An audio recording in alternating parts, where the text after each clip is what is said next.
የኢትዮጵያ መድኃኒት አቅራቢ አገልግሎት የሕክምና ግብዓት አቅርቦትን በዘላቂነት ወደ ላቀ ደረጃ ለማድረስ በርካታ ምልከታዎችን ሲያደርግ ቆይቷል። በመሆኑም ውል የተገባለት የአቅርቦት ስርዓትን ኮሚትድ ዲማንድ ኤንድ ሰፕላይ ሲስተም በጸደቀ አዋጅ ውስጥ በማካተት በ2018 ዓመተ ምህረት ወደ ትግበራ መግባቱ ይታወቃል። በ2018 ዓመተ ምህረት ኦፒያን ሄልዝ ከተባለ አጋር አካል ጋር በመሆን ዲጂታል አሰራር ተዘጋጅቶ ወደ 5031 የመንግስት የጤና ተቋማት ዓመታዊ የሕክምና ግብዓት ፍላጎታቸውን ትንበያ እንዲሰሩ በማድረግ ወደ ትግበራ ገብቷል። በዚህም የመጀመሪያው ሩብ ዓመት አፈጻጸም ግምገማ ላይ ተገኝተን የተለያዩ የጤና ተቋማትን፣ የክልል ጤና ቢሮ ኃላፊዎችን፣ የቅርንጫፍ ዳይሬክተር ጠይቀን ምላሻቸውን ይዘንላችሁ መጥተናል። አብራችሁን ቆዩ። እንደሚታወቀው ውል የተገባለት የአቅርቦት ስርዓት በጤናው ሴክተር ላይ የሚነሳውን የአቅርቦት ችግርና የመልካም አስተዳደር ዋና ችግር የመድኃኒት አቅርቦት ስለሆነ እሱን ይፈታል ተብሎ ታምኖበት ዋናው ዓላማ ህብረተሰቡ ጥራታቸው፣ ፈዋሽነታቸው አፎርደብል የሆኑ መድኃኒቶች ህብረተሰቡ ጋር ማድረስ ነው። ስለዚህ ውል የተገባለት የአቅርቦት ስርዓት ተጠያቂነት የሚያሰፍን ስርዓት ነው። ዘንድሮ እኛም እንደ ሌሎች ክልሎች ጀምረናል። ሁሉም ጤና ተቋማት ውል ገብተዋል። ወደ 536 ሚሊዮን የሚደርስ በጀት መድኃኒት እንደምንገዛ ጤና ተቋማት ከኢቢኤስ ሂሳቦች ውል ገብተዋል። የመጀመሪያውን ኳርተር አፈጻጸም እንደ ክልል ገምግመናል። ተስፋ ሰጪ ነው። ብዙ መስራት ያለብን ጉዳዮች አሉ። አሁን ግን እያየነው ያለውን ነገር በጣም ተስፋ የሚሰጥ አቅርቦቱ ላይ ተጠያቂነትን የሚያሰፍን ባለድርሻ አካላትን አንድ ላይ ሆኖ በተናበበ አኳኋን ስራዎች እየተሰሩ ይገኛሉ። እንደ መጀመሪያ ኳርተር መሆኑ መጠን ክፍተቶች አሉ። አሁን እንደ ክልል አቅርቦቱ ወደ 48% ነው። ጤና ተቋማቱም እየገዙ ነው። በሚቀጥለው ኳርተር ደግሞ እንደሚሻሻል ተስፋ እናደርጋለን። ፈረስት ኳርተር ላይ እንደነገርኩሽ 48 ነው። ሁለተኛ ኳርተር ጅምር ነው። በዚህ ኦልሞስት አንድ ወር ሆኖታል። በዚህ አንድ ወር አቬይላቢሊቲው ከበፊቱ በጣም ተሻሽሏል። ጤና ተቋማት 67% ደርሷል እና በኋላ ላይ ሁለተኛ ኳርተር እንደ ሀገር የሚገመገም ይሆናል። አሁን ያለው ግን በየጊዜው እየጨመረ ፊል ሬቱ እየጨመረ ነው የሚገኘው። ያው በዘንድሮ ዓመት ከዚህ ቀደም ከነበሩ ዓመታቶች ለየት ባለ መልኩ ውል የተገባላቸው የሕክምና እና እንዲሁም ሌሎች ግብዓቶችን አቅርቦት አግሪመንት በአብዛኛው ሆስፒታሎች መፈራረም ችሏል። የጅማ ዩኒቨርሲቲ ሆስፒታልም አንደኛው ይህንን የውል አቅርቦት ከፈረሙ ተቋማቶች ውስጥ ነው። በዚህ ዓመት የተወሰኑ ለውጦችን ከባለፈው አንጻር ያየናቸው እንትኖች ምንድን ናቸው? ዋነኛውና ትልቁ ተቋማቶች ራሳቸው ለዓመት ውስጥ የሚያስፈልጋቸውን መድኃኒት በአግባቡ ማቀድ እንዲችሉ ኳንቲፋይ እንዲያደርጉ በጣም ትልቅ እድል ፈጥሮልናል። ያው ከዚህ በፊት የነበረው ምንድነው የሆነ ነገራቶች ሲመጡ የሄድን ከፒኤስኤስ እንወስዳለን እንጂ በእርግጥ ተቋሙ ለዓመት ውስጥ ምን ያክል ያስፈልገዋል፣ ምን ያክል ነገራቶችን መጠቀም አለብን የሚሉትን ነገራቶች በደንብ ታቅዶ እየተሰራባቸው አልነበሩም። ነገር ግን በዚህ ዓመት ምክንያቱም አግሪመንትም ስለሆነ ውልም ስለሆነ ያንን ነገር ማድረግ ችለናል ብዬ አምናለሁ። እንደ ተቋም በጣም ዲቴይል ነበር ስንሰራበት የነበረው። ከዛ በዘለለ ያው ፈርስት ኳርተር ላይ ብዙ ጊዜ መንገጫገጮች ኤክስፔክት ይደረጋሉ ከበጀት ዘግይቶ ከመለቀቅ አንጻር፣ እንዲሁም ደግሞ ከግዢ ስርዓቱ ጋር የተገናኙ ነገራቶች ይኖራሉ። ያም ሆኖ ግን እንደ ተቋም ላይን ፊል ሬታችን ወደ 52% አካባቢ፣ ኦርደር ፊል ሬታችን ደግሞ ወደ 45% አካባቢ ነው የሚሆነው እና ስለዚህ ይሄ በጣም ትልቅ ምርታ ነው ብለን እናስባለን። በመጀመሪያው ኳርተር ላይ ሆፕፉሊ አሁንም ሪፖርቶችንም ስናያቸው ብዙ ተቋማቶች በዚሁ መካከል ያሉ ናቸው።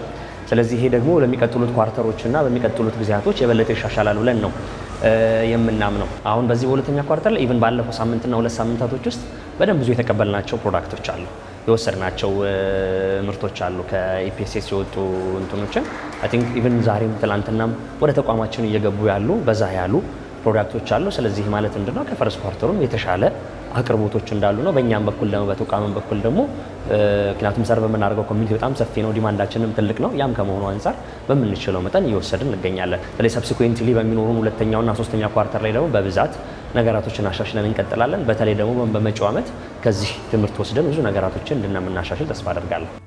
አዎ እንግዲህ ይሄ አሰራር አዲስ አሰራር ነውና ስንጀምረው ሚኒስትር ኦፍ ሄልዝ በሰጠን አቅጣጫ መሰረት ስልጠናም ሰጥተውን ነው ወደ ትንበያ የገባ ነው።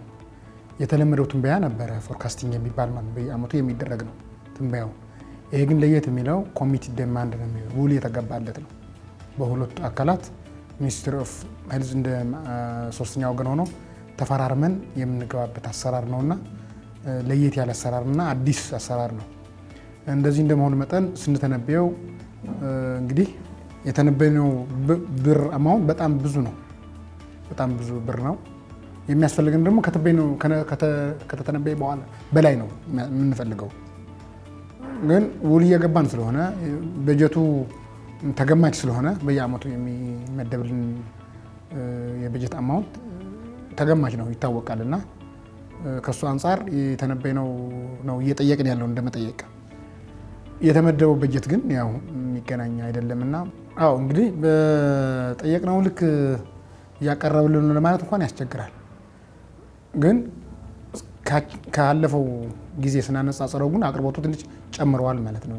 ስቶክ ስታተሱ ትንሽ ጨምረዋል።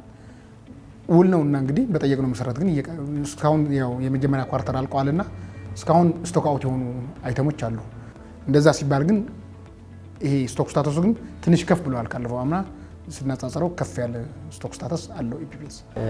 እንግዲህ ከቅርንጫፍ የምናገኘው መድኃኒት አለ፣ ማናገኘው መድኃኒት አለ።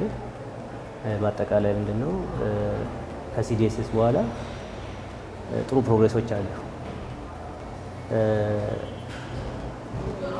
መድኃኒት ብቻ ካየን ወደ ፈርስት ኳርተር ላይ ወደ 60% አካባቢ ነው። ሙሉ ፊል ያደረጉት ደግሞ ወደ 46% ነው። ሙሉ ፊል ያደረጉት ማለት 80% እና ከዛ በላይ ያገኘ ነው። ግን ምንድነው እኛ አውቶሜትድ የሆነ ሲስተም ስላለን ከሲስተሙ ላይ ስናየው ምን ያህል ስቶክ አውት ነው አሁን ፔሽንት ተጽፎለት መድኃኒት ፕሪስክሪፕሽን ስናየው ምን ያህል ስቶክ አውት ነው ብለን ስናየው ስቶክ አውቱ ከአምና በዚህ ሰዓት በጣም ቀንሷል።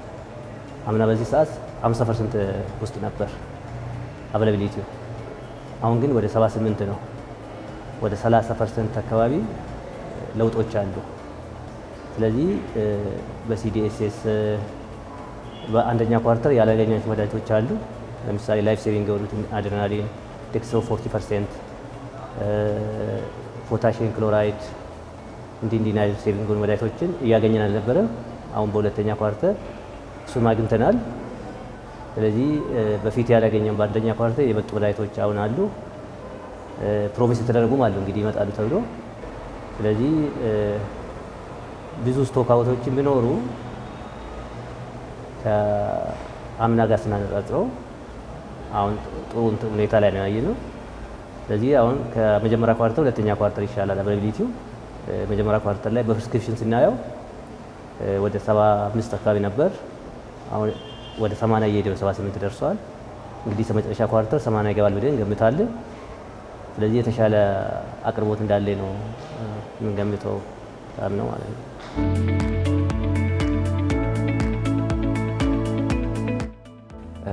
ምንም ጥያቄ የለው።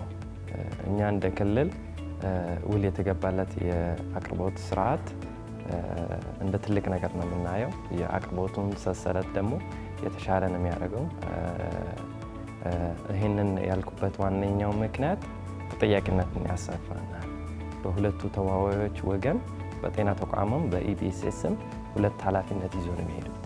አንደኛ በጤና ተቋም በቂ በጀት የመመደብ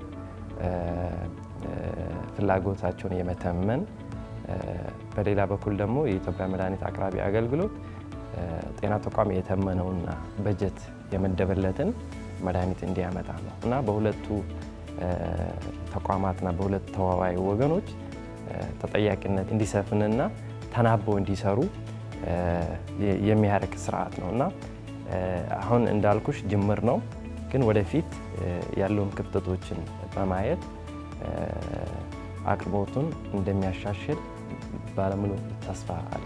ያው ሲዲኤስኤስን ስናየው አይ ቲንክ በሁለት አይነት መልኩ ማየት አለብን ብዬ አምናለሁ። እኛም እንደ ተቋም ሁለት አይነት ነገራቶችን ስላደረገ አንደኛው ነገር ምንድነው ተቋሙ በአመት ውስጥ የሚያስፈልጉትን መድኃኒቶችን ሙሉ ዝርዝር አወጣን። ሁለተኛ ደግሞ በተመደበልን በጀት ልክ ደግሞ መድኃኒቶችን ለየን። ሁለቱ ጋር ትልቅ ልዩነቶች አሉት። ቢኮዝ ምንድነው እንደ ተቋም በቃ አይዲያሊ አመቱን በሙሉ ለመስራት ይህን ያክል ያስፈልገናል ብለን የምናስባቸው የህክምና ግብአቶች አሉ።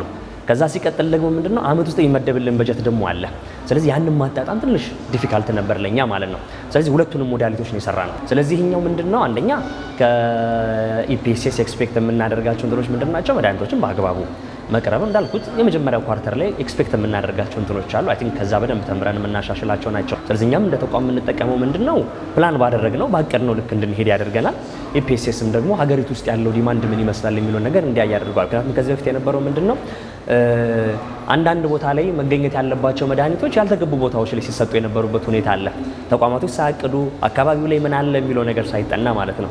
አሁን ግን ተቋማቶችም የሆኑ ሆስፒታሎች አካባቢያቸው ላይ ወይ ደግሞ ሆስፒታሎቻቸው ላይ የትኛው መድኃኒት ነው በብዛት የሚሄደው የሚለውን ነገር ለኢፒኤስኤስ ጥሩ መረጃ ነው የሚሆነው። ስለዚህ ጅማ መምጣት ያለበትን ወደ ጅማ፣ ወደ መቀሌ መሄድ ያለበትን ወደ መቀሌ ማድረግ ይችላል። ተቋማቶችም ደግሞ ምንድን ነበር ከዚህ በፊት ሲያደርጉ የነበረው ያሉትን ሄደው ይወስዳሉ። አሁን ግን አንደኛ በዲዚዝ በርደኑ፣ ሁለተኛ የትኞቹ መድኃኒቶች ናቸው በብዛት እንደ ተቋም የሚያስፈልገን የሚሉትን ነገራቶች መለየት ስለሚችሉ አይ ቲንክ በዚህ መልኩ ሁለቱም ተቋማቶች ተጠቃሚ ናቸው ብዬ ነው የማምነው። አዎ በጣም አሰራሩ በጣም የሚወጣለት ነገር የለም። በጣም ደስ የሚል ነው። ትንሽ ጋፕ ያለው እንግዲህ የበጀት እጥረት ነው። በየሄልዝ ፋሲሊቲ እየቀረበ ያለው በጀቱ ላይ ነው እንጂ ስቶፍታሱ በየሂደቱ እየቀረበ ነው። እንግዲህ እንደምታውቁት ኢፒኤስኤስ ብቸኛ አቅራቢ ነው እና በተመጣጣኝ ዋጋ ለህብረተሰቡ እያቀረበ ይገኛልና በእንደዚህ አይነት ሂደት ከቀጠልን ዲማንድ እየገባ በሄደው ቁጥር ሄልዝ ፋሲሊቲዎች ዌስቴጅ ሬት የሚባል ነገር አለ፣ ብክነት አለ። እሱን እየቀነሰ ይሄዳል፣ አቅርቦቱም እየተሻሻለ ይሄዳል። ይህን ደግሞ በሀገር ኢኮኖሚ ላይ በህብረተሰቡ ጤና ላይ ትልቅ ምርታ ያመጣል ብዬ ነው የምጠብቀው። የተሻለ ነው። ምክንያቱም እያየን ነው እንትኑ አንደኛ ነገር በትክክል ኳንቲፋይ እንድናደርግም አድርገዋል። ሲዲኤስኤሱ በፊት በግምት የሚደረጉት ነገሮች በአመት በደንብ እንትን ኳንቲፋይ ተደርጎ ከዛ በኋላ ደግሞ አቅርቦትን እያየን ነው። ሁለተኛ ነገር ደግሞ ኳንቲፊኬሽን ላይ ራሱ ስህተት ከነበረ እሱ ራሱ ስህተት እንዳለው እንደሌለው ለመማሪያ ይሆናልና ሲዲኤስኤስ የተሻለ ነው ማለት በፊት ከነበረው እንትን በኢፒኤስኤስ በኩልም የተገባው ኮሚትሜንት ሙሉ በሙሉ የሚፈጽም ከሆነ ፋሲሊቲዎቹም ደግሞ ኮሚትሜንታቸውን ሙሉ በሙሉ ፈጽሞ ከሆነ ጥሩ የተሻለ እንትን ነው ፕሮግሬስ ነው እየታየ ያለውና ሲስተም አልነበረም፣ ኮሚትሜንትም አልነበረም። ስለዚህ የተገኘውን እንወስዳለን፣ ያልተገኘውን ተው ነበር። አሁን ግን ተጠያቂነት ስለሚመጣ ለሄልዝ ፋሲሊቲም ለኢፒኤስኤስም ሁለቱም በኩል ተጠያቂነት ስላለ የተሻለ አቅርቦትም ሊያመጣ ስለሚችል ሲዲኤስኤሱ የተሻለ ነው ለኔ።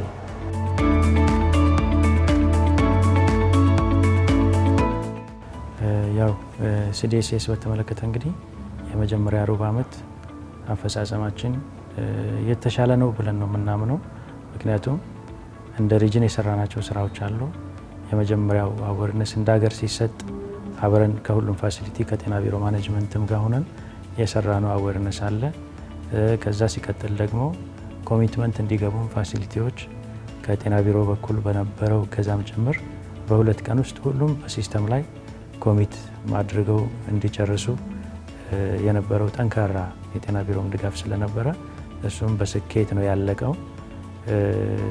ከዛ ጎን ለጎን ደግሞ ተያይዞ የመጀመሪያው ሪፊል ለመስራት የፋይናንስ እጥረትም አልነበረንም።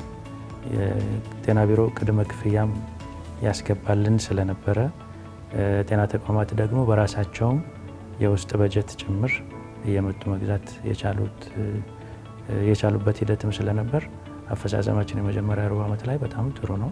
ኦልሞስት ሁሉም ፋሲሊቲ ተነክተዋል። በቁጥር ለመግለጽ 120 ፋሲሊቲዎች ጤና ቢሮን ጨምሮ አግሪመንት ተፈራርሟል ሲዲኤስኤስን።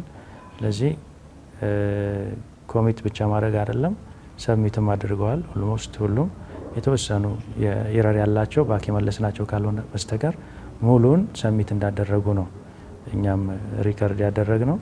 አቅርቦትን በተመለከተ እንግዲህ ኦልሞስት የአመት ሽያጫችን ነው በአንድ ሩብ ዓመት መጨረስ የቻልነው። ለእኛ እንደ ትልቅ ስኬት ነው የምንቆጥረው። በካሽ ነው፣ ክሬዲትም አይደለም። እንዲበረታታ የምንፈልገውም የክፍያ ሞዳሊቲ ካሽን ነው። ቅድመ ክፍያ መክፈል እንዲችሉ ቅድሚያ እድል እንሰጣለን። መክፈል ካልቻሉ ካሽ አካውንታቸው ላይ ያለውን በአቅማቸው ልክ መጥነው እንዲወስዱ። ለዚህ እስካሁን የመጡት ጤና ተቋማት ሳይገደዱም በሙሉ ፈቃደኛነት ካሽ እንዲሁም በቼክ ሆስፒታሎች በተለይ አድቫንስ ቼክ ይሰጡናል። በአንድ ስራ ማስኬጃ እስከሚለቀቅላቸው ጊዜ ስለሚወስድ እጃችን ላይ ያለውን ግብአትም ይወስዳሉ። ስለዚህ በብር ስንገልጸው እንግዲህ የመጀመሪያ ሩብ ዓመት ላይ ኦልሞስት 50 ሚሊዮን አካባቢ ሸጠናል። ባሰብነው ልክ በበጀት 100% ቢሆንም ስቶክ አውቱ ግን በጣም ብዙ ነበረ። ሰዎች ሲቸገሩ ወይም ታመው ሲመጡ ሊያክሙበት የሚችሉትን አይነት መድኃኒት ነው እያጡ የነበሩ። ስቶክ አውቱም በዛው ጎን ለጎን አቅርቦቱ ጥሩ ቢሆንም ስቶክ አውቱም ግን ጎን ለጎን ፈታኝ ነው የነበረው። አግሪመንቱም አዲስ እንደመሆኑ በነበረ ስቶክ ነው ሪዲስትሪቢዩሽን ጭምር ተሰርቶበት እኛም ሰጥተን ከሌላም ቅርንጫፍ ተቀብለን እዚህ የደረሰውና ስቶክ አውቶቹ የቀነሱ እንደሚሄዱ አቬይላቢሊቲም ወይም በፍላጎታቸው ልክ የሚወስዱበት እድል እየተፈጠረ ይመጣል ብለን ነው የምናስበው።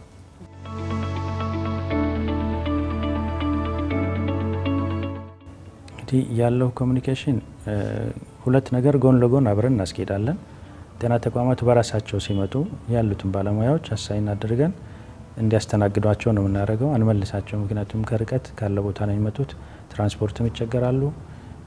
ሲሄዱ በተለያየ አማራጭ ሌሎችንም ግብአቶች አንድ ላይ ጭነው የሚያገኟቸው በዶኔሽን በተለያየ አማራጭ ይዘዋቸው የሚሄዱት ከእኛም ባላቸው ኮሚትመንት ገዝተው የሚሄዱትም ስለሚኖር እሱን አላይ እንዲያደርጉ ወይም ኢንተግሬት አድርገው ይዘው እንዲሄዱ እናመቻችላቸዋለን። የትራንስፖርት ኮስቱም ትልቅ ስለሚሆን በራሳቸው ሲመጡ እናስተናግዳቸዋለን ማለት ነው። ግን በራሳቸው ሲመጡ ኮሚትመንት ውስጥ ያሉትን አይተሞች ነው የምናስተናግዳቸው። ይህን እነሱም ያውቃሉ። በዛ ልክ እናስተናግዳቸዋለን። ፍጹም አይመጡም አሉ ደግሞ። ለእነሱ ደግሞ ጤና ቢሮ ጋር በነበረን ስምምነት ስኬጁል የሰፕላይ ፕላን አውጥተንላቸዋል። ስለዚህ በዛ መሰረት በፊት እንቸገር የነበረው ፍላጎታቸውን ለቅመን ነው ድጋሚ ሪቫይዝ አድርገን። አሁን ግን አግሪመንት ውስጥ ኦልሬዲ ሊስቱ ውስጥ ስላለ የነሱ ፍላጎት ሼልፍ ላይፋቸው ብዙ ረዥም ጊዜ የሚቆዩ መድኃኒቶች ከሆኑ ማክሲሙም ስቶካቸውን ካልኩሌት እናደርጋለን። አሁን የመጀመሪያ ሩብ ዓመት ከሆነ ከ6 ወር በላይ ሼልፍ ላይፍ ያለው ነገር እንሰጣቸዋለን። በዛ ፔሪድ ውስጥ ሊጨርሱ የሚችሉትን ማለት ነው። ስለዚህ አጭር ከሆነ ጀስት ሬሽኒንግ ነገር እንበታትናቸዋለን። ለእነሱም በርደን አይሆንም፣ ለእኛም ዌስቴጅ አይኖርም። ከዛ ውጪ ደግሞ ያው የእነሱን ፍላጎት መሰረት አድርገን የተፈቀደላቸውንም በጀት ኮንሲደር አድርገን የመጀመሪያ ሩብ ዓመት ላይ በዛ ልክ ነው ብሬክዳውን ልክ እንደ ለሁሉም ጤና ተቋም በፍላጎታቸው መሰረት እጃችን ላይ ያለውን ራሳችን መድበን ማለት ነው ፌር የሆነ ዲስትሪቢዩሽን እንዲኖር ልክ እኛ በእነሱ ጫማ ቆመን እንደማሰብ ነው። ሪተርን እኛ ጋር ሊበዛ ይችላል። የእነሱን የልብ ትርታ እናዳምጣል። የማይፈልጉት ከሆነ ወረቀት ሊቀደድ ይችላል። ሲስተም ላይ የተለያየ ሪተርን ሊበዛ ይችላል። ዞሮ ግን የፋሲሊቲ ላይ ያለ ባለሙያ ፔሸንትን ሲያስተናግድ በአግባቡ ማስተናገድ መቻል አለበት። የማይፈልገው ነገር በማይፈልገው ፔሪየድ ሊሄድለትም አይገባም። ለዚህ የእነሱን ፍላጎት በተለይ ኒር ኤክስፓየር ሲሆን ደግሞ ተጠቅመው ሊጨርሱ የሚችሉትን ነገር ታሳቢ አድርገን ብሬክዳውን ሰርተን ነው የበተንላቸው። ለዚህ የሁለተኛ ሩብ ዓመትም እንደዛው ጀምረናል። ጤና ቢሮ በቅድመ ክፍያ ጭምር 24 ሚሊዮን ብር ፕሮሰስ እያደረገልን ያለው። ለዚህ የእሱ ቅድመ ክፍያ አሁንም እጃችን ላይ የእነሱ ፍላጎት ስላለ ያልሰጠናቸውን ጨምረን ተጠቅመው የሰጠናቸውንም ስለምናቅ ተጠቅመው ሊጨርሱት የሚችሉትን ያክል አመታትንም አግሪመንታቸው ውስጥ ያለውን አይተም ሰርተን ልክላቸዋለን። እሱንም እያዘጋጀን ያለ ነው።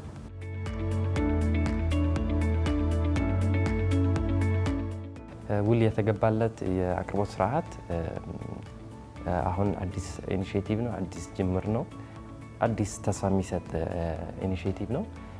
እኔ አሁን ማንሳት የምፈልገው ትኩረት የሚሹ ጉዳዮች ቢሰሩ የተሻለ አፈጻጸም፣ የተሻለ የአቅርቦት ስርዓት ይኖራል ብዬ የማስበው አንዳንድ ነጥቦችን ላንሳ። አንደኛው የመረጃ ስርዓታችን ማዘመን ይጠበቃል። በተለይ ጤና ተቋም ላይ የመድኃኒት የመረጃ ስርዓት የኤልኤምአይስ የሚባለው እንደ ሀገር መጠናከር አለበት። እሱ ከተጠናከረ የሚመጣውን ፍላጎት ትክክለኛውን የጤና ተቋማቱን ትክክለኛውን ፍላጎት የሚገልጽ ነውና በዛው ተመሳሳይ ደግሞ ዌስቴጅን የሚያስቀር ጉዳይ ነው። ሌላኛው የጤና ተቋማት የፋይናንሻል አቅምን ማሳደግ፣ የመግዛት አቅማቸውን ማሳደግ፣ እሱ ደግሞ ትኩረት የሚሻ ጉዳይ ነው። በሌላ በኩል በኢቢኤስኤስ ትኩረት እንደ ሀገርም መሰራት ያለበት የሎካል ማኒፋክቸሪንግ ላይ አሁን እንደሚታወቀው አብዛኛው ፕሮዳክቶች ከውጭ እየገቡ ነው። እሱን ማስቀረት የምንችል ከሆነ ብዙ ጊዜ የሚወስደውን ፕሮኪውርመንት ሊድ ታይሙን ማሳጠር እንችላለን እና ሎካል ማኒፋክቸሪንግ ላይ ትኩረት ቢሰጥ የተሻለ አቬይላቢሊቲ የተሻለ ኢቢኤስኤስ የኢትዮጵያ መድኃኒት አቅራቢ 2023 ላይ የሰነቀውን ግብ እንዲያሳካ እንደ አህጉር የሚያስተማምን የመድኃኒት አቅርቦት ሰንሰለት እንዲኖር ትልቅ ሚና ይጫወታልና ጤና ሚኒስቴር ኢቢኤስኤስ አንድ ላይ ሆኖ ትኩረት ቢሰጥ የተሻለ አፈጻጸም የተሻለ የአቅርቦት ስርዓት እንደሚኖር ተስፋ አረጋለሁ። 2-3 አስተያየቶችን መስጠት ፈልጋለሁ። አንደኛው ምንድነው ተቋማቶች እቅዳቸውን የሚያወጡት አመቱ መጀመሪያ ላይ ነው፣ ሰኔ ሐምሌ ምናምን አካባቢ ነውና ስለዚህ ሁለት አይነት ተግዳሮቶች ይገጥማቸዋል። አንደኛ የሚመደብላቸውን በጀት አለማወቅ። ስለዚህ ምን ያክል በጀት ነው የሚመደብልኝ የሚለውን ነገር አያውቁት። ስለዚህ ሳያውቁ የሚያቅዷቸው ነገራቶች ይኖራሉ። ስለዚህ ይህንን በተሻለ መጠን ማናበብ ያስፈልጋል ብዬ አምናለሁ። ሁለተኛ ደግሞ ምንድነው እቅዶችን ካቀድን በኋላና አግሪመንቶቹ ከገባን በኋላ የሚኖሩት የዋጋ ፍላክቹዌሽኖች ናቸው። ማለት አንዳንዶች በጣም ካሰብናቸው በላይ የዋጋ ፍላክቹዌሽኖች ሊያመጡ የሚችሉ ነገራቶች ስላሉ አይ ቲንክ በዚህ ላይ በደንብ ቢሰራበት ብዬ አምናለሁ። ቢኮዝ ተቋማቶች አንዳንዴ በጣም ዋጋዎቹ ሲጋነኑ አይ በቃ ይቅርብኝ ወደሚል ሀሳቦች ውስጥ የመምጣትም ቴንደንሲ እንዳይኖራቸውና በዛ በታቀደው ልክ እንዲሄድ እዚህ ላይም ትኩረት መስጠት ቢኖርበት ብዬ አምናለሁ። ሌላኛው እንደ ተቋም ብዙ ጊዜ ከምናነሳቸው ፖይንቶች ውስጥ ምንድነው እዚህኛዎቹ የመድኃኒት እና ሌሎች ግብአቶች ላይ ኤግዘምፕል ሰርቪሶች አሉ። ስለዚህ ኤግዘምፕል ሰርቪሶች የእናቶች የህፃናት የመሳሰሉት ሰርቪሶች ላይ ብዙ ጊዜ ተግዳሮቶች ይገጥሙናል እንደ ተቋም። ቢኮዝ የማይሸጡ ናቸው፣ በነፃ ለአገልግሎት የሚሰጡ ናቸው ለእናቶችና ለጨቅላ ህጻናት። ስለዚህ በዚህ ሞዳሊቲ ላይ ምን ማድረግ አለብን? ሰፓሬት ሞዳሊቲዎችን መከተል አለብን ወይንስ እንደ ሌሎቹ ሲዲኤስኤሶች ትርፍ ሊገኝባቸው እንደሚችሉ መድኃኒቶች ነው መታየት ያለባቸው ወይንስ መለየት አለባቸው የሚለው ነገር ላይ ቲንክ በደንብ አቅጣጫ ቢሰጥበት ብዬ አምናለሁ። ምናልባት ሌላ ደግሞ እንደኛ ተቋም ደግሞ እንዲሁም ሌሎችም ተቋማቶች ኦንኮሎጂ ሴንተር የሆኑ ተቋማቶች አሉ። ኦንኮሎጂ ሴንተር የሆኑ ተቋማቶች በአብዛኛው ከበጀታችን ላይ ቢያንስ ወደ 60-70% አካባቢ የሚሆነውን ኦንኮሎጂ ሴንተር ኳንቲፋይ እንድናደርግ ይጠበቃል። ለምሳሌ እኛ እንደ ተቋም ወደ 78 ሚሊዮን አካባቢ ነው የኦንኮሎጂ መድኃኒቶችን ኳንቲፋይ ያደረግናቸው። ነገር ግን ምንድነው ያው ባለው ውል መሰረት ደግሞ የኦንኮሎጂ መድኃኒቶች ካለምንም ትርፍ ነው ለተገልጋዩ ወይም ለማህበረሰቡ መቅረብ አለባቸው ተብሎ ኤክስፔክት የሚደረገው። ስለዚህ ተቋሙ ምንም አይነት ትርፍ አያገኝም። ነገር ግን 70-80% የሚሆነውን በጀቱን ደግሞ ኦንኮሎጂ መድኃኒቶች ላይ ያውላልና ስለዚህ እነዚህንም መድኃኒቶች ሰፓሬትሊ ማየት ብንችል ሌሎች ሞዳሊቲዎችን አብረን የምናያቸው ነገራቶች ቢፈጠሩ። ሌላኛው ደግሞ የትራንስፖርቴሽን ኢሹ ነው። ምናልባት እኛ እንደ ጅማ ብዙ ችግር የለብንም። ኢፒኤስኤስ ሀቡም እኛ ጋር ነው ያለው፣ በቅርበት ነው የምንሰራው። ብዙ ጊዜ የእኛ ባለሙያዎች እዛ ይሄዳሉ፣ እነሱም ብዙ ጊዜ ኮሚኒኬት ያደርጉናል። ስለዚህ እነዚህ አይነት ኮሚኒኬሽኖች ሌሎችም ቦታዎች ላይ ቢለመዱ ብዬ አስባለሁ። ስለዚህ ይሄ ደግሞ በመካከል የሚኖሩ ችግሮችን እንድንቀርፍ ያደርገናል። ስለዚህ የነበረን ቆይታ አይ ቲንክ ክልሎች ላይ ሌሎችም ሀቦች ላይ እንዲሁም ደግሞ በፋሲሊቲ ደረጃ ምን ይመስላል የሚሉትን ነገራችን ለመገምገም ሞክርና በአብዛኛው ስናየው ከሞላ ጎደል ተቀራራቢ ነው። በተቋማቶች መካከል ያለው አፈጻጸም ተቀራራቢ ነው። ስለዚህ ይሄ ደግሞ ምን ያሳየናል? አይ ቲንክ ጥሩ ጅምሮች ናቸው ያሉት። ስለዚህ በደንብ አዌርነሱን ክሬት ማድረግ የሚመለከታቸውን አካላቶች ኢንጌጅ ማድረግ ሰብሲኩዌንትሊ በሚኖሩ ሁለተኛውና ሶስተኛው ኳርተር ላይ የተሻሉ ነገራቶችን እናመጣለን ብዬ ተስፋ አደርጋለሁ። እንግዲህ እኔ በዚህ አጋጣሚ ማስተላለፍ የምፈልገው ነገር ካለ አንደኛ ውል የገባልነት አሰራር አዲስ ስለሆነ በዙሪያው ያሉ ስቴክሆልደሮች በቂ የሆነ የአዌርነስ ስራ መሰራት አለበት። ናው ኤንድ ዘን መገናኘት መቻል አለብን። ትልቅ ብር ነው የምናድነው፣ ትልቅ ውጤት ነው የምናመጣው ህብረተሰብ ላይ ማለት ነው እና በሁለት ቀን ሶስት ቀን ግንኙነት የሚመለከታቸው አካላት ከተሳተፉ ውጤቱ በጣም አመርቂ ይሆናል፣ ጠቃሚ ይሆናል። በዛ ላይ ደግሞ አመንድ መደረግ አለበት ብዬ አስባለሁ። አዋጁ ቅርንጫፎቹ ራሳቸው የማያውቁት አሰራር አለ። እኛ ይሄ ከሴንተር ነው የሚመጣልን ይባላል። ለምሳሌ የዋጋ ጭማሪ ሲመጣ እኛ እንደ ክሊያንት እንደ ካስተመር ተቆጥረን የውሉም አካል መሆናችን ታውቆ አናውቀውም። እዛ ኢብሳ ከሄድን በኋላ ነው ይሄም ዋጋ ጨምሯል የምንባለው እና ይሄ በሂደት የሚቀረፍ ነገር ነው።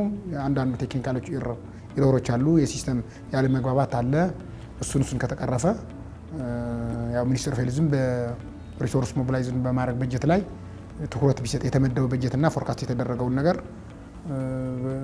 ያው ቢታይ እና ድጋፍ ያስፈልጋል፣ ክትትል ያስፈልጋል። ሞኒተሪንግ ኢቫሉዌሽን የሚባለውን ነገር ድጋፍና ክትትል የሚባለውን ነገር ከጠነከረ አሰራሩ በጣም ደስ የሚልና ከሚጠበቀው በላይ ውጤት ማምጣት ይችላል ማለት ነው። ምንድነው ይሄኛው ምክክሩ ጥሩ ነው። እንደዚህ ማለት ተገናኝቶ በመመካከልም ሲዲኤስ እሱ መንገድ የከፈተ ነው። ከዚህ በፊት እንደዚህ ተገናኝተን አቅርቦት ላይ ብዙ ምክክር አልነበረም። አንዱን መዋቃቀስ ነበርና እንደዚህ ተገናኝቶ ሁሉም የኔ ችግር ነው ብሎ ተቀብሎ ከዛ በኋላ ደግሞ ችግሩ የሚፈታበት መድረክ አልነበረም። ስለዚህ የኛው እንዲህ መድረክ ችግሩ የሚፈታበት መድረክ ስለሆነ ያው ቀጣይ እንደዚህ ኮሚኒኬሽኖቹን ቢኖሩ ራሱ የተሻለ ነው ማለት በየጊዜው እንደዚህ ተገናኝቶ ችግሮችን የቱ ጋር እንዳሉ ነቅሶ እያወጡ ከዛ በኋላ ደግሞ ለሶሉሽን መነጋገርና የተሻለ ነገር እንዲመጣ ሁላችንም ማለት ስቴክ ሆልደርስ ኮንፈረንስ ችግሩ የጋራ ነው፣ ጥቅሙ የጋራ ነው። ስለዚህ ፋሲሊቲዎች የሚጠቀሙ ከሆነ ፒኤስኤስ የሚጠቀማል፣ ፒኤስኤስ የሚጠቀሙ ከሆነ ፋሲሊቲዎች የሚጠቀማል። ስለዚህ የጋራ አጀንዳ ነው፣ የሀገራዊ አጀንዳ ነው። መድኃኒት አቅርቦት ከሌለ ደግሞ ያው ሄልት ሰርቪስ የለም ማለት ነው። ስለዚህ መድኃኒት አቅርቦት መንግስትም ቅድሚያ ሰጥቶ በዘንድሮ ዓመት ጤና ሚኒስቴር ቅድሚያ ሰጥቶ በዘንድሮ ዓመት ሲዲኤስኤስ ኢምፕሊመንት እንዲሆን ማድረጉ ጥሩ ነው። እንደገና ደግሞ የፒኤስኤስ ኃላፊነት ወስዶ የተሻለ ነገር ለማስራት መንቀሳቀሱ ጥሩ ነው። ስለዚህ ምክክሮቹ አስተማሪ ይሆናል ብዬ ገምታለሁ። ምክንያቱም ሃየር ኦፊሻሎች አሉ። እነሱ ባሉበት ደግሞ እያንዳንዱ ተቋም የራስ መስራት አቅርቦ ከዛ በኋላ የጋራ አጀንዳ ላይ መድረስ ትልቅ ነገር ነው ለኔ። እንግዲህ የዝርዝሩን በተመለከተ ፍላጎታቸውን በአብዛኛው የሚፈልጉትን ነገር ጠይቀዋል። እንዲሁ ነጭ ወረቀት ላይ የሚፈልጉትን ብቻ ዘርዝሮ ጀስት ፍላጎት ይቀያየራል። አሁን ግን ጀስት በደንብ በጥንቃቄ እንደሰሩት ያስታውቃል። ከበጀታቸውም ጋር በጣም ለማመጣጠን ጥረት አድርገዋል። የመጀመሪያው ኳንቲፋይ ሳያደርጉ ድራፍቱን አይተ ነው ድጋሚ ሪቫይዝ እንዲያደርጉት መልሰናል። የመጀመሪያው ኦልሞስት 350 ሚሊዮን አካባቢ ነው የነበረው። ከ350 ሚሊዮን ሪቫይዝ ተደርጎ ወደ 210 አካባቢ ነው እንዲመለስ የተደረገው። ሊስቱ ጥሩ ነው። ምናልባት እንግዲህ የበጀት እጥረት ነው ሊገጥማቸው ይችላል ብለን የምንሰጋው ከፍላጎታቸው አንጻር ያላቸው በጀት ይሸከመዋል ወይ የሚለው ለእኛም ትልቅ ጥያቄ ነው። እስካሁንም በክሬዲትም ያላስተናገድ ናቸው። የመጀመሪያ ያለው ሪሶርስ ተጠቅመን እጃቸው ላይ ግብአት ማድረስ ከቻለን ሸጠው ሁለተኛ ወይ ሶስተኛና አራተኛ ዙሮችን የመጨረሻዎቹን የተጠራቀመ ዕዳ ሳይኖራቸው እጃቸው ላይ ሪቮልቭ አድርገው ወይም ገንዘቡን ሸጠው መልሰው ከኛ ይገዛሉ በሚል ነው የሰራ ነው። ስቶክአውት እስካሁን ለጠየቁ ጤና ተቋማት ሊመጣ የሚችለውን ታሳቢ አድርገን የተወሰኑ 4 ጤና ተቋማት የጠየቁት አለ። እሱን በተወሰነ መልኩ ውስን አይተሞችን ኢመርጀንሲ ችግር ሊፈታ የሚችለውን ተግባብተን ለነሱ የምንሰጣቸው ስቶክአውት እንዳለ ሆኖ እኛም ጋር ኮፒ አድርገን እናስቀራለን። ኔክስት እነሱም አይቸገሩም፣ እኛም አስገዳጅ የሆነ ነገር ውስጥ አናስገባቸው ማለት ነው። ስለዚህ ስቶክአውት በተመለከተ የገጠመን የተለየ ችግርም የለም። ስቶክአውት የሆናቸው ነገሮችም ሴንተር ላይ ሲገባ ቶሎ ቶሎ ይላክልናል። ከቅርንጫፎችም እኛም ያለንን ሰጥተን የእኛንም አቬይላቢሊቲ ለማሻሻል እንቀበላለን። እዚህ በዛ እየፈታን ነው የምንሄደው። እንግዲህ እዚህ ውል የተገባለት አቅርቦት ስርዓት ላይ ፈታኝ የሚሆነው ለዋና መስሪያ ቤት ማቅረብ ነው። ለጤና ተቋማት ደግሞ ክፍያ መፈጸም አለመቻል ነው። ስለዚህ ክፍያ የሚፈጸምበት መንገድ ነው ለኛም ቻሌንጅ ሊሆን የሚችለው ብለን የምናስበው። ተሰብሳቢ እንዲኖረን አንፈልግም። እስካሁንም የሰራ ነው በካሽ ነው። ከዚህ በኋላ ኢቭን በቅድመ ክፍያም ጭምር አድቫንስ ገብቶልን ለሆስፒታሉ ስንሰጥ ደግሞ ቼክ እየተቀበልን ቼክ ሲሰጡ ሊከፍሉ እንደሚችሉ ቅድመ ዝግጅት ያደርጋሉ ብለን ነው የምናስበው። ብላክ ኤንድ ዋይት ክሬዲት ብለን ከሰጠን ግን ቀን ጠብቆ ከመካሰስ አያድነንም። ለዚህ ሊሰበሰብ በሚችል በጥንቃቄ መስራት እንዳለብን ለኛም ተምረንበታል ካለፈነው አመታቶች አንጻር። ለዚህ በአብዛኛው እንግዲህ ጤና ጥበቃ ወይም ዋና መስሪያ ቤት የተቋማት ፋይናንሻል የተሻለ በጀት እንዲመደብላቸው ጥረት ቢደረግ፣ ከዛ ውጪ ጤና መድን የሚሰጡትን አገልግሎት በፍጥነት ኦዲት አድርጎ እንዲመልስላቸው፣ በጤና ተቋማት ደረጃ የሚሰጡትን አገልግሎት ለእናቶችና ህጻናት የሚሰጡት አገልግሎት በአብዛኛው የነፃ ሰርቪስ ነው። በአብዛኛውም ሰበብ የሚደረገው እዛ አካባቢ ላይ በነፃ ሰርቪስ ስለምንሰጥ የምንወስደውን መልሰን መግዛት አንችልም፣ ፋይናንሻል የሚልም ነገር አለ። እሱ ጋር በጀት የሚተካላቸው በገንዘብም ይሁን ወይ በመድኃኒት ጤና ጥበቃ የሚተካበት መንገድ ቢመቻች፣ የሚመደብላቸው የድጋፍ ገንዘብም የተሻለ በተለይ ሌሎችም ከመድኃኒት ውጪ ሌሎችም አገልግሎት በተለይ ሆስፒታሎች የሚቸገሩት ለስራ ማስኬጃ ጭምር እንቸገራለን ነው። ለዚህ ለአምቡላንስ፣ ለተለያዩ ለነዳጅ፣ ለተለያዩ ነገሮች ገንዘቡ ሊወጣ ይችላል። ስለዚህ ከዛ አንጻር ያው ክትትል ቢደረግ የኦዲት ሲስተሙ የተጠናከረ ቢሄድ እሱን ነው ማለት የምፈልገው። እንደ ጤና ተቋም ኳንቲፋይ ሲያደርጉ ሚስ ያደረጓቸው አይተሞች ይኖራሉ። አንዳንዶቹ ከፍላጎታቸው በላይ ኤክሰስ የጠየቁት ይኖራል። እንግዲህ ያንን ሪቮልቭ አድርገው መግዛት ከቻሉ ፋይናንሻል ነው እንዳልኩሽ ችግር ሊገጥማቸው ይችላል ብለን የምናስበው እሱን የመጀመሪያ እኛ በካሽ ስላስተናገድናቸው ያለውን ገንዘብ መድኃኒት ሰጥተናቸዋል። ኦልሞስት ሸጠው መልሰው መግዛት የሚችሉበትን አቅም ከነሱ ይጠበቃል። በሊስት ውስጥ ያላካተቷቸውን አይተሞች ግን የሚከፈት ከሆነ ሲስተሙ ድጋሚ እኛም ሊስቱን የማስተካከል ስራ ከጤና ቢሮና ከጤና ተቋማት ጋር ሆነን እንሰራለን ብለን ነው የምናስበው። በተለይ ሜዲካል ሰፕላይ ላይ 3 እና 4 አይተም ብቻ ጠይቀው የተቀመጡ ተቋማቶች አሉ። እሱን እኛም አስተውለናል። ጎዝ እና ስሪንጅ አለ፣ አይቪ ፍሉድ አለ። ግን አይቪ ካኑላ ከሌለ ፕላስተር ከሌለ ያው ለስራም ያስቸግራልና እንደው ባለሙያ ሆነ ስታዩ ግልጽ ስህተት መኖሩ ያስታውቃል። ለዚህ እሱ የሚስተካከልበትን አማራጭም እናያለን።